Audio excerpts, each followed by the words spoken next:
ভগবানপুর 1 নম্বর ব্লকের বিভীষণপুরে শুভেন্দু অধিকারীর ছবি লাগানো ফ্লেক্স কেউ বা কারা ছিঁড়ে দিয়েছে। অভিযোগের আঙুল উঠেছে তৃণমূলের দিকে। ও যদিও অভিযোগ অস্বীকার করেছে তৃণমূল, যা নিয়ে রীতিমতো উত্তপ্ত এলাকা। শুভেন্দু অধিকারীর ছবি লাগানো ফ্লেক্স ছেঁড়ার ঘটনাকে কেন্দ্র করে উত্তেজনা ছড়ালো পূর্ব মেদিনীপুর জেলার ভগবানপুরে। বিজেপির অভিযোগ, ভগবানপুর 1 ব্লকের বিভীষণপুরে শুভেন্দু অধিকারীর ছবি লাগানো ফ্লেক্স কেউ বা কারা ছিঁড়ে দিয়েছে। ঘটনায় দোষীদের বিরুদ্ধে ব্যবস্থা নিতে পুলিশকে আবেদন জানিয়েছে বিজেপি নেতা শঙ্কুদেব পণ্ডা। তিনি জানিয়েছেন, তৃণমূল ভয় পেয়েছে, এসব করে বিজেপিকে রুখে রাখা যায়নি। তাই এই বিষয়ে টেলিফোনে প্রতিক্রিয়া দিতে গিয়ে তৃণমূল কংগ্রেসের কাঁথি সাংগঠনিক জেলার সভাপতি পীযূষ পণ্ডা জানিয়েছেন, নিজেদের লোক দিয়ে নিজেদের ছবি ছিঁড়িয়ে প্রচারের আলোতে থাকতে চাইছেন শুভেন্দু অধিকারী। ফলে রাজ্যের বিরোধী দলনেতা শুভেন্দু অধিকারীর ছবি ছেঁড়ার ঘটনায় রীতিমতো চাঞ্চল্য ছড়িয়েছে এলাকা জুড়ে।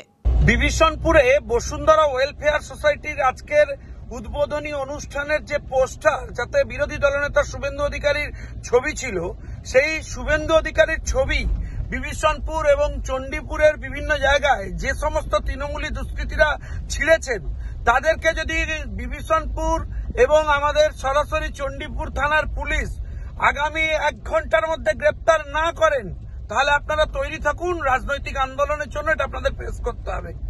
আমরা এর উত্তর দেবো, গণতান্ত্রিক প্রক্রিয়ায় দেবো, যা সামলাতে পারবেন না। তৃণমূলের এত ভয়, সামান্য ছবি লাগানো হচ্ছে শুভেন্দু অধিকারী, তাতেই আপনাদের জ্বলে যাচ্ছে।